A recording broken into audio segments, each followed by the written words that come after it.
Բարև ձեզ, ներկայացնում եմ Կարին ավանդական երգի բարի խումբը, որը որ հիմնադրվել է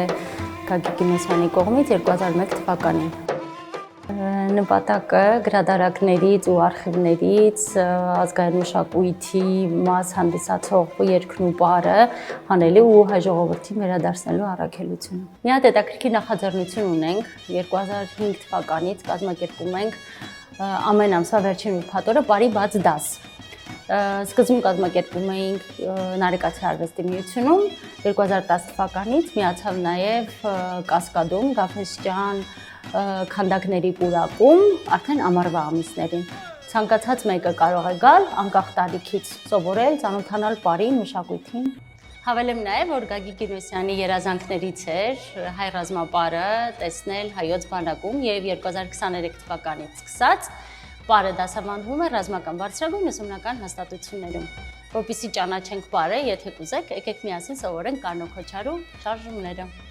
Կարնո Քոչարին, ինչպես եւ մյուս քոչարիները, խոյերի պաշտամունքին նվիրված ռազմապարեր են։ Պարը իրենից ներկայացնում է խոյերի մենամարտ, որը բաղկացած է երկու մասից։ Առաջին մասը երկու գնալ եւ երկու դառնալն են, որը բնորոշում է հենց խոյերի իրանից հեռանալն ու մոտիկանալը։ Իսկ երկրորդ մասը արդեն բուն խոյահարումն է, որը խոյերի հենց մենահմարտն է ներկայացնում։ Առաջի մասում ունենք երկու գնալ եւ երկու դառնալ շարժումներ, որոնք կատարվում են երկուական զսպանակով։ Աչը կատարում է քայլ, ձախը միանում է, կրկին աչը կատարում է քայլ, ձախ ոտքը խաղում է։ Որից հետո նույն քայլերով վերադառնում ենք դեպի ձախ։ Ձախ, աչը միացավ, ձախ եւ աչը խաղում է։ Սա առաջին մասն էր։ Հիմա սովորում ենք երկրորդ մասը, որը խոյահարում է։ Մարմինը գալիս է առաջ եւ ամբողջ ծանրությունն ընկնում է աչ ոտքի վրա, խորը, մանր, մանր, խորը,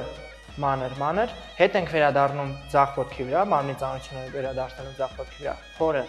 մանր, մանր, խորը, մանր, մանր։ Պարը իրենից ներկայացնում է այսպես։